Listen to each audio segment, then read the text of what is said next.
Hey everyone, welcome back. आज हम explain करेंगे रेंट ए गर्लफ्रेंड की चैप्टर नंबर 225 को।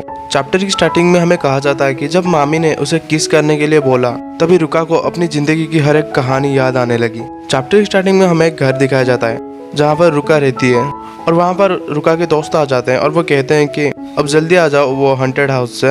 रुका को अपने दोस्तों के साथ बिताए गए दिनों याद आने लगती है और रुका ये भी याद कर रही होती है कि कैसे वो दूसरे कस्टमर के साथ बाहर जाती थी, जैसे कभी कोई मूवी देखने के लिए तो कभी किसी रेस्टोरेंट में। और वो याद करने लगती है कि जैसे उसे किसी ने कहा था कि वो डिफेक्टिव प्रोडक्ट है, और वो याद करने लगती है कि कैसे काजुया ने उससे पूछा था कि वो मिजुआरा को रेंट करना चाहता है ताकि वो मिजुआरा की मदद कर सके। और वो याद करने लगता है कि काजुया ने कहा था मिजुआरा हमेशा से ही एक अच्छी गर्लफ्रेंड है, और काजुया ने रुका से कहा था कि तुम भी मेरे लिए कोई नाइट की तरह हो किसी शाइनिंग आर्मर में। और रुका काजुया के बारे में याद करने लगती है कि तुम ही तो वो एक प्रिंस थे जो मुझे बेरंग दुनिया से बाहर खींच के लाए थे। और वो ये सब याद करते हुए थोड़ा सैड होती है। रुका चंद काजुया के बारे में याद करते हुए कहती है कि लेकिन तुम पहले से ही किसी के प्यार में थे और वो एक अच्छे इंसान के साथ साथ बहुत खूबसूरत है। मुझे एक बार भी ऐसा नहीं लगा कि मैं उसके आगे टिक सकती हूँ, और शायद इसीलिए मैं कभी कभी परेशान भी हो जाती हूँ। और रुका चांद ये भी याद करती है कि कैसे वो काजुया के साथ अपने डेट में एंजॉय कर रही होती है, जहाँ पर वो लोग 8 मंथ 10 डे की एनिवर्सरी कर रहे होते हैं उनके रिलेशनशिप की। जहाँ पर रुका और काजुया एक रेस्टोरेंट में होते हैं, जहाँ पर काजुया कह रहा होता है कि तुम्हें नहीं लगता ये डिजाइन कुछ ज्यादा ही महंगा है। जहाँ पर रुका कहती है कि ये स्टोर मेरे एक दोस्त की अंकल की है, क्योंकि हम दोनों हमारे रिलेशनशिप की 250 डे को सेलिब्रेट करने वाले थे, इसलिए मैंने उन्हें ये बनाने के लिए बोली थी। और वहाँ पर वो कह रही होती है कि हम जिस इंसान को प्यार करते हैं उसके साथ मारिटो जो एंजॉय करना काफी अच्छी बात है। और रुका ये भी याद करती है कैसे वो काजुया के साथ रास्ते में चलता था और वो उसे कह रही होती है कि चलो हम लोग पहले मूवी देखने के लिए एक सिनेमा हॉल जाएंगे और उसके बाद फेरी व्हील के लिए। और ऐसा बहुत कुछ है जो मैं करना चाहती हूँ। और जहाँ पर मार्केट में उन लोगों को बहुत सारे लोग देख रहे होते हैं, और जहाँ पर काजुया पूछ रहा होता है कि आखिर तुम क्या सच में करना चाहती हो। रुका चांद बताती है कि मिजुआरा को अपनी फैमिली को दिखाने के लिए तुम रेंट नहीं कर सकते हो, लेकिन क्या तुम ये हमेशा के लिए कर सकते हो, क्योंकि ग्रैंडमा नागोमी तुम्हारी फैमिली की वारिस को ढूंढ रही है। हमें जानती हूँ कि तुम अपने ग्रैंडमा को हर्ट करना नहीं चाहते हो, लेकिन ये एक ना एक दिन कहीं तो ख़त्म हो जाएगा। और मैं ये भी नहीं कह रही हूँ कि मिजुआरा को अभी तुम छोड़ दो, लेकिन मैं तुम दोनों के बारे में थोड़ा चिंता कर रही थी। और ये सुनने के बाद काजुया कहता है कि मैं तुम्हारे साथ कुछ भी गलत होने नहीं दूंगा, और ना कि मिजुआरा के साथ।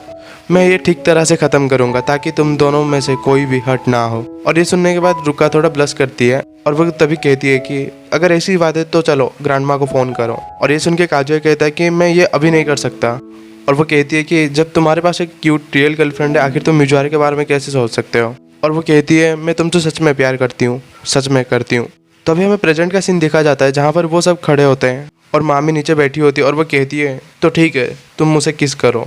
और ये सुन के काजुया का तो हालत ही ख़राब हो गया होता है। और ये बात सुन के उनके पेरेंट्स, उसकी ग्रैंडमा और उसके दोस्तों का तो अजीब रिएक्शन होता है। तभी काजुया मामी से कहता है कि तुम्हारा मतलब क्या था मामी, क्या तुम चाहती हो मैं उसे किस करूँ सब लोगों के आगे? यहाँ पर बहुत सारे लोग हैं, मैं ऐसा नहीं कर सकता हूँ। मैं ऐसी चीज़ तो कभी भी सब लोगों के आगे नहीं कर सकता हूँ। और यहाँ पर रुका काफ़ी डर गई होती है और वो सोच रही होती है कि आखिर ये किस तरह सिचुएशन बदल गया। वो जानते हैं कि मिजुआरा एक रेंटल गर्लफ्रेंड है, उसकी ग्रैंडमा भी जानती है, वो सब जानते हैं, और फिर भी वो एक किस के बारे में पूछ रही है। वो ऐसा क्यों पूछ रही है मुझे पता है, क्योंकि उसे पता है एक रेंटल गर्लफ्रेंड ऐसा नहीं कर सकती है। वो फ़ोन उसने जानबूझकर गिराया था ताकि ग्रैंडमा नागोमी ये सब खत्म कर सके, और वो भी अभी और इसी वक्त। और रुका सोच रही होती है कि जब मामी ने उसे पूछा था जब ये वक्त आएगा आखिर तुम क्या करोगी, और वो सोचती है कि आखिर मैं क्या करूँगी, आखिर मैं क्या कर सकती हूँ। शायद मुझे कुछ करने की ज़रूरत ही नहीं है। अगर मैं शांत होकर दूर से देखती रहूँगी तो शायद हो सकता है उनकी रिलेशनशिप यहाँ पर ख़त्म ही हो जाए। और मुझे नहीं लगता है कि मैं मिजुआरा का और काजुया का हेल्प कर सकती हूँ। और वो कहती है मैं वो चीज़ को हमेशा से ढूंढ रहा था जो मेरे पास हमेशा से थी, और वो दोनों ही तो थे जो ये सब को हमेशा से गलत कर रहे थे, वो हमेशा से ये सब छुपा रहे थे, और काजुया हमेशा ये बात को अवॉइड कर रहा था। और वो सोचती है कि काजुया हम हमेशा हमारे भाग्य से बंधे होते हैं, तुम्हें पता है ना, मुझे माफ़ करना काजुया, मैं कुछ भी नहीं कर सकती।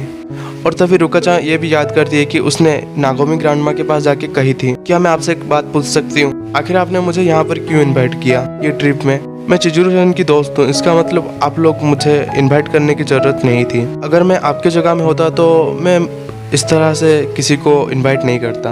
और ये बात सुन के नागोमी ग्रैंडमा थोड़ा चौंकती है और उसके बाद वो हंसते हुए कहती है आखिर तुम किसके बारे में बात कर रही हो? तुम्हारे सवाल का जवाब तो काफ़ी आसान है। और वो कहती है मैं तुम्हें पसंद करती हूँ रुका।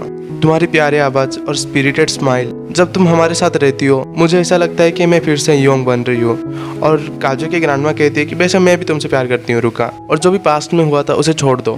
तभी वहाँ पर एक आदमी आ जाता है और वो कहता है मुझे माफ करना सर, लेकिन यहाँ पर दूसरे गेस्ट भी हैं और शायद आप लोगों की वजह से वो लोग थोड़ा डिस्टर्ब हो रहे हैं। और ये सुन के उसकी ग्रैंडमा कहती है कि हमें माफ करना, लेकिन हमें और थोड़ा वक्त चाहिए थोड़ा। काजू यहाँ पर सोच रहा होता है कि आखिर हमें क्यों वक्त चाहिए। तभी उसकी ग्रैंडमा काजू को पुकारती है और काजू का तो यहाँ पर पसीना निकल रहा होता है और वो अपने मन में कह रहा होता है कि तुम लोगों का फेस का एक्सप्रेशन मुझे डरा रहा है। और तभी हम देखते हैं कि रुका कहती है अगर वो दोनों कह रहे हैं कि वो दोनों एक दूसरे को डेट कर रहे थे, आखिर हम लोग ये बात को यहाँ पर क्यों नहीं छोड़ देते हैं। और ये बात जब काजुया सुनता है वो थोड़ा चौंक जाता है और हमें लास्ट में कहा जाता है कि वो काजुया की गर्लफ्रेंड बनने की चाहत में अपनी इंटेंशन को अपने हार्ट के अंदर छुपा ली है और काजुया की ओर मदद करते हुए अपना हाथ बढ़ाया है। आखिर अब ये काजुया के भाग्य को कैसे बदल सकता है अब हम आगे देखेंगे। और यहाँ पर ये चैप्टर खत्म हो जाता है।